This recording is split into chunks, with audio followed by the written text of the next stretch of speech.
بسم اللہ الرحمن الرحیم۔ السلام علیکم۔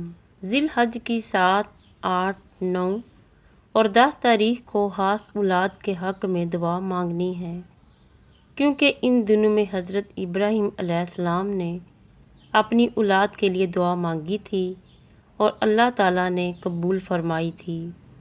اولاد کی زندگی، صحت، مال اور عزت میں برکت کے لیے دعا کرنی ہے۔ اولاد کے اچھے نصیب اور نیک جوڑے کے لیے دعا کرنی ہے۔ ہر ماں باپ یہ ضرور کریں۔ حج کے دن 4:30 سے 5:30 کے درمیان کا وقت قبولیت کا وقت ہے۔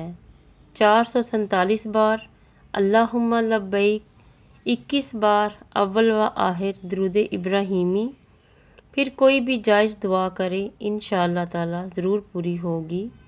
اس میسج کو حج سے پہلے سب تک پہنچا دیں تاکہ اس مبارک دن میں سب کی دعا قبول ہو، آمین۔ عشرہ ذی الحج اور کرنے کے کام۔ نمبر 1، فرض نماز وقت پر ادا کرنا۔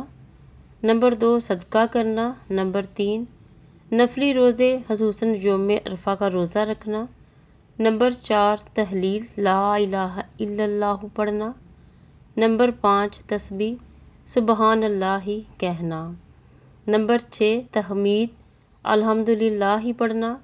نمبر 7، تکبیر اللہ اکبر پڑھنا۔ اللہ اکبر، اللہ اکبر، اللہ اکبر، لا الہ الا اللہ واللہ اکبر، اللہ اکبر وللہ الحمد پڑھنا۔ ذی الحج کے 10 دن اللہ تعالیٰ کے نزدیک نہایت عظمت والے اور محبوب دن ذی الحج کے 10 دنوں کے مقابلے میں کوئی دن نہیں ہے، اس لیے ان دنوں میں لا الہ الا اللہ، اللہ اکبر، الحمدللہ جیسے اذکار کثرت سے کیا کرو۔ اللہ نگہبان۔